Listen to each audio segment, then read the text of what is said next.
I am not a financial advisor. This is not financial advice. Do your own research. Consult a professional investment advisor before making any investment decisions. This show is for entertainment only. Faites vos propres recherches. Here we are in another episode of the Simple Success Podcast. And this is financial life coaching from a happiness perspective.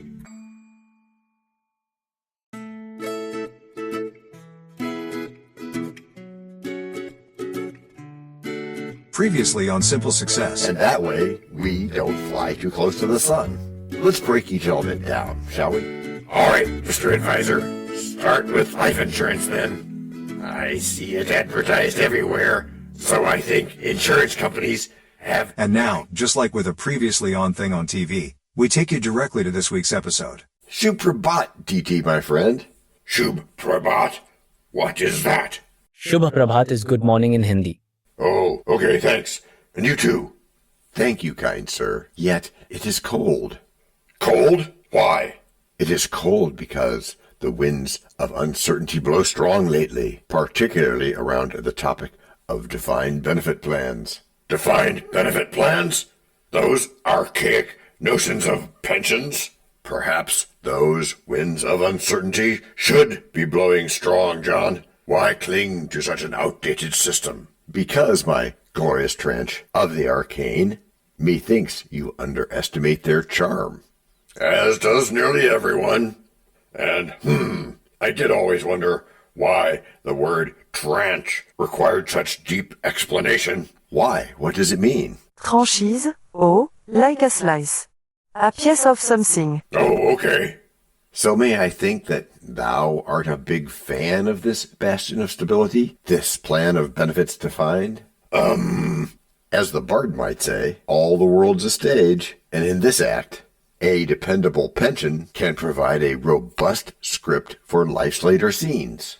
Not so fast there, John. What, my liege, what? You have not yet whiffed me. I have not yet what? I said... You have not yet whiffed me. Yeah, that's what I thought I heard. And by that, what you mean? You have yet to discuss with me, either publicly or privately, what is in it for me, or rather, why I should care. Because we've considered your opinion. Uh-huh. Well, in this case... As in many, if not all cases. A definition would probably help. Okay. I'm ready. I'm listening again. Do me a favor, please, and focus on the words defined and benefit. Okay, I'm doing that. But again, tell me why. Okay, I'll do that. The why is because we're about to make it very easy to understand. Oh, good. Except the bell is a bit ahead of time, isn't it? Yeah? But go ahead, John. We're going to compare those two words to two slightly different words. Which are? Which are defined again, and this time contribution. Okay, and our takeaway of collectivity is what?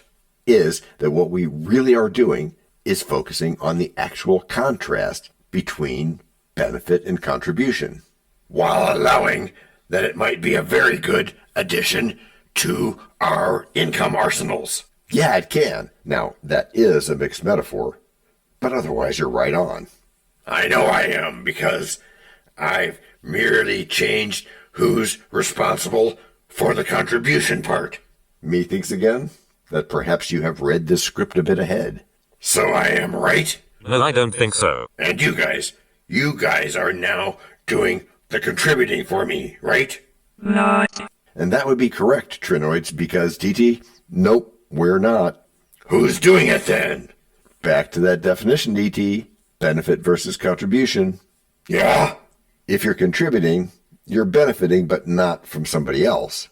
In recent decades, everybody got a defined benefit because it was otherwise known as a pension. Yeah, for a couple generations anyway.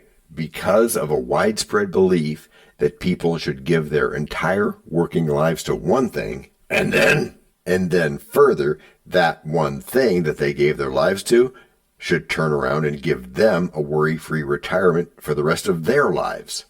Sounds pretty okay. But then I am he that is so love-shaked, so pray tell me the remedy. As you like it. Right, Kevin, as I like it. So the remedy is that we get people to fund their own retirement. Ooh, that's despicable. Well, not in light of there being no pension before 1900 and something. But without that context, people forget pretty easily. In that case, yes. And you know what would be even better? No, what? It'll be even better to change everybody's thinking and call it defined contribution. Ooh. That quick, the tables are turned. So what is this defined benefit plan anyway? Good question, DT. It's a couple of different things, but... Keep it simple. Right. Here's the skinny. It's a guaranteed lifetime income, just like an annuity. Different show, Sean. Yes, annuities would be a different show. But the similarity there is that you don't worry about the market or any other uncontrollable factor. Good. But, of course, with any plan, we always find there's more. In a world where futures often soar? Yeah, defined benefits keep worries at the door. Yeah, with promised pensions, they do hold the score. Assuring comfort like a gentle shore. And in every choice, there's a path to run. For peace of mind, planned. Break number 1. I'm not trying to make doubting Thomases out of y'all. Still, the fear of failure looms large. Worried about your efforts not working out? Obviously. Well, fear of failure is natural. Interesting. But what we call failures are often really learning experiences. John, why would Daniel say that? Well, I can't speak for him exactly, but I've personally seen many successful people fail multiple times before finding what works. So you gotta keep at it. You gotta be persistent. They just keep trying, huh? Yeah, and that's just one part. And the other? The key? Sure thing, John. We'll call it the key. Okay, DT. The key is to approach it with an experimental mindset. A what? An experimental mindset. Which is what in this case? Which is that you try things to see how they fit before you decide on them. And isn't that the same thing as knowing better? There are similarities, but it's deeper because it's taking action, not just knowing, but doing. Oh, instead of just what you can see, that knowing-doing gap thing. Oui, je le ferai. That's yes, I will. In French. Yeah. If one thing doesn't pan out, you won't be discouraged. You just apply the lessons learned and pivot towards something else. And that way you don't become a Kodak. So every idea can be a win. Sure can, at least the way we spin. But that's not always true, is it? It is with us, at least a little bit. And we're telling about this opportunity, right? We are, because it burns so bright. Back to the Whiffum thing I brought up in... Act 1. Right, Daniel. Act 1. So back to it.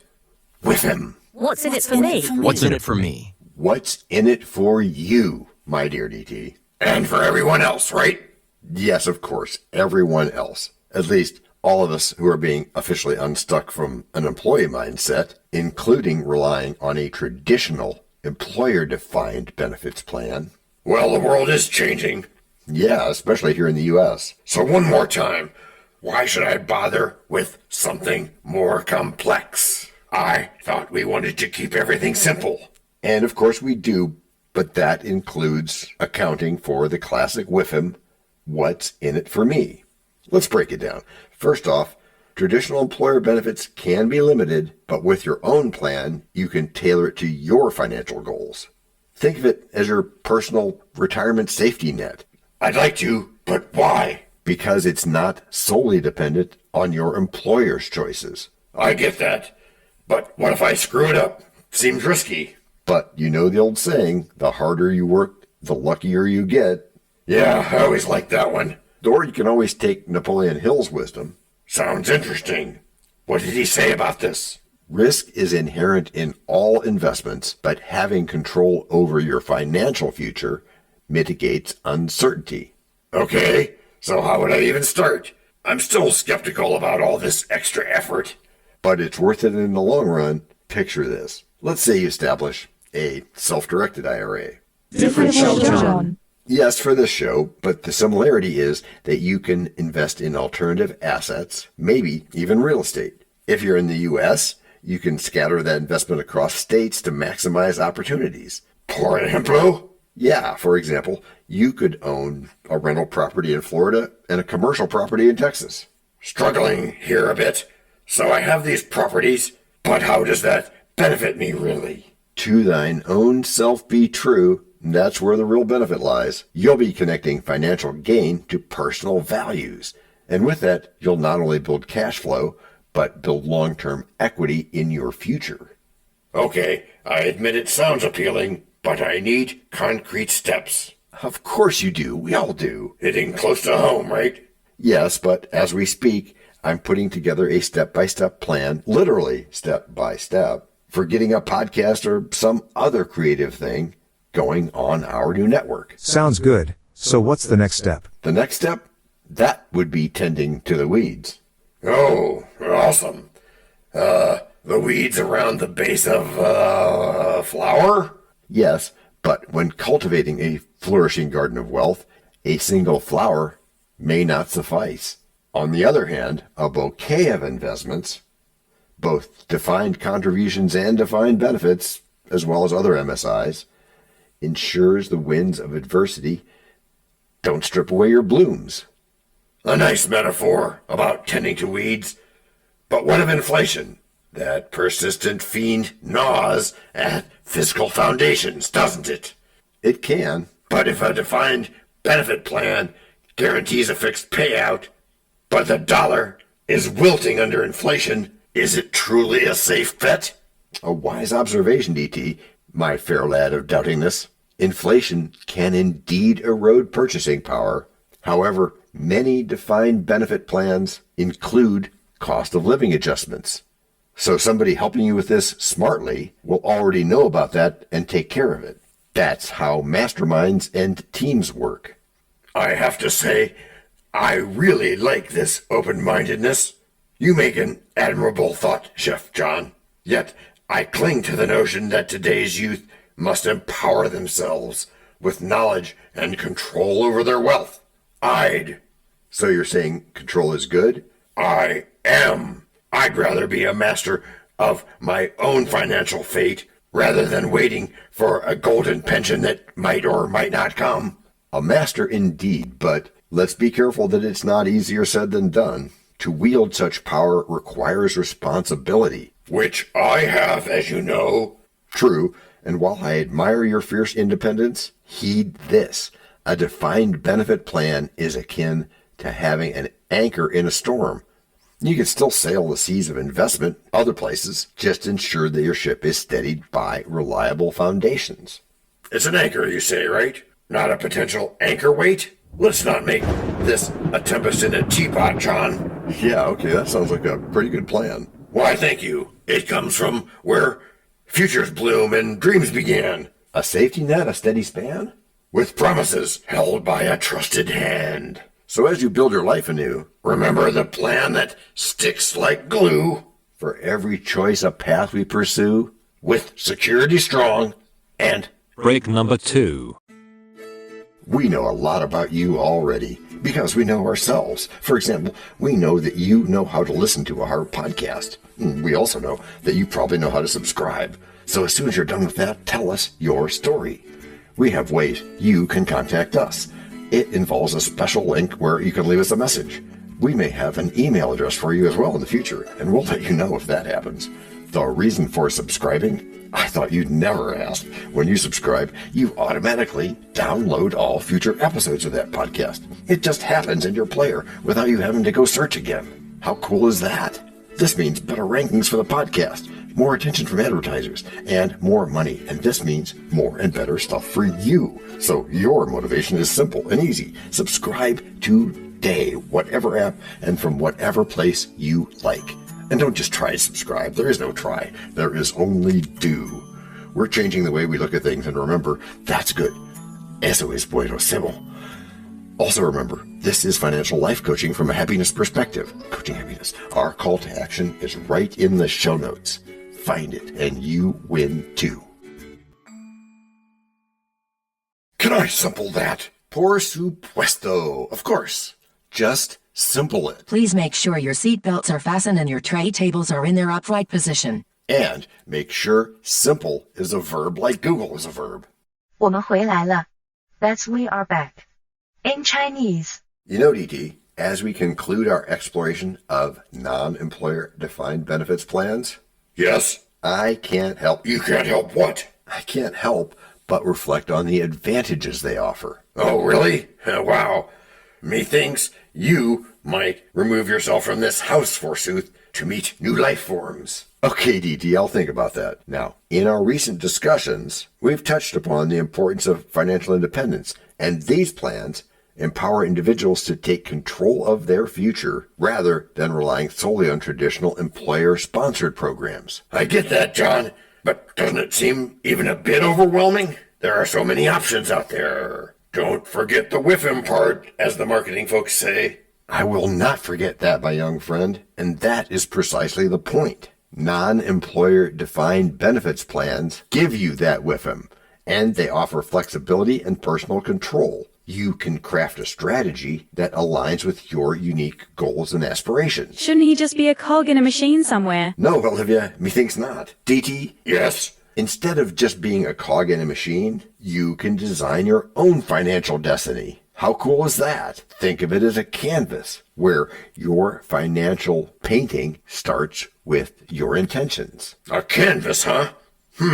That sounds poetic, but it makes me wonder, how does it translate to actual financial growth? It translates because it's growth that includes your happiness as well as the numbers. Okay, so you're saying that the journey can be more fulfilling with the right financial tools. But tell me more about this global perspective that you're so fond of. A global perspective?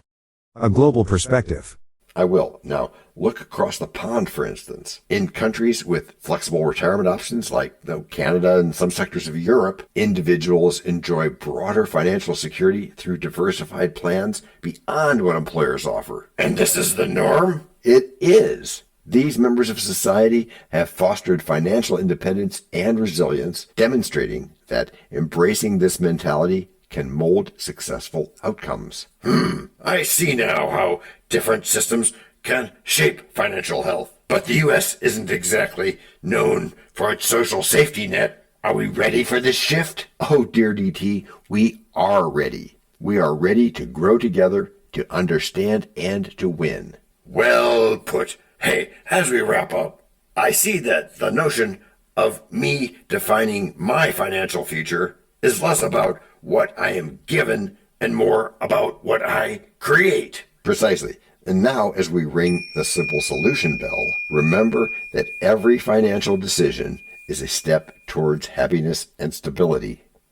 Think of it that way, and let's cherish this knowledge and commit to being proactive about our futures.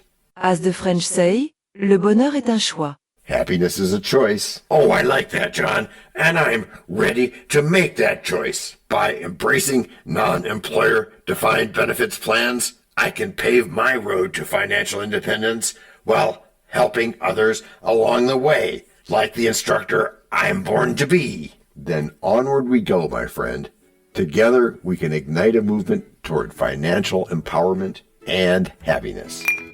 Let's make it happen. Which is how you've all gotten good. Gracias por escuchar. Salut. À la prochaine. No robots were harmed in the making of this podcast.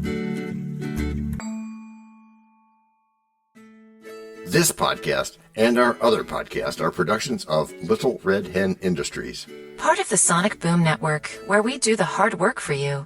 And Rishi helps our hen bake the bread by giving credit to these great people. Techno King, John C. Brandy. That's me. Alter Ego, Doubting Thomas. And that's me. Fact Checker, Napoleon Bonaparte. Social Manager, Abraham Lincoln. Always on the internet's inner tubes whatever. Media Expert, Augustus Caesar. Psychologist, William James. Sound Designer, Les Paul. Thank you for inventing multitrack. Language Consultant, Leah, the French do-your-own research lady. Cough, cough, cough. Videographer, Etomon Koshki. Lights, camera, action. Inspiration, many podcasts and other sources and of course Napoleon Hill. Additional inspiration and thanks go to Steve Jobs, Joseph Allen, Charles Darwin, Leonardo da Vinci, Henry David Thoreau, Abigail Adams, Jonathan Livingstone Seagull and the Stick Figure. Quick disclaimer here. Many sentences contained in our podcasts are of a very dangerous length and were performed by highly trained vocal practitioners. On no account should inexperienced life forms attempt to imitate them without proper medical, jaw, and lung supervision.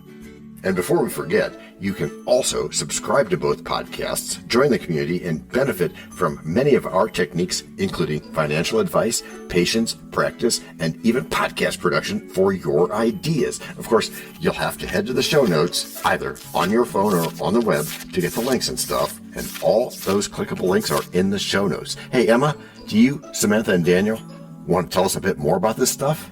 Sure, the artificial intelligence or AI voices that you hear in our work are offered up by Google, Amazon Polly, and OpenAI. They don't sponsor us yet, but we love what they do, and we just love what AI can do when lovingly crafted. Finally, you can find us through our network. We happily consider guests and consider guesting on other people's shows. That sounds like a really old school computer voice. I'll call it Zarvox. It's definitely not Samantha, or any other modern AI. Yeah, I'm not feeling well today. Our music comes from Cube by Ben Sound and from Piano Background by Nick Simonados. Thanks also to AI MuseNet, Suno.ai, Audio.com, Phrase.io, 11 Labs, and Ace Studios. The sound effect credits go to Jackson Academy Ashmore, Canoe CG, Dr. Jekyll, Joe Payne, Everything South, MK Play More Stories, ERH, Sand Emotions, Big Pickle 51, and Just Kidding. Yes, that's his or her name. All on freesound.org. Also, languages are the bomb. Paul.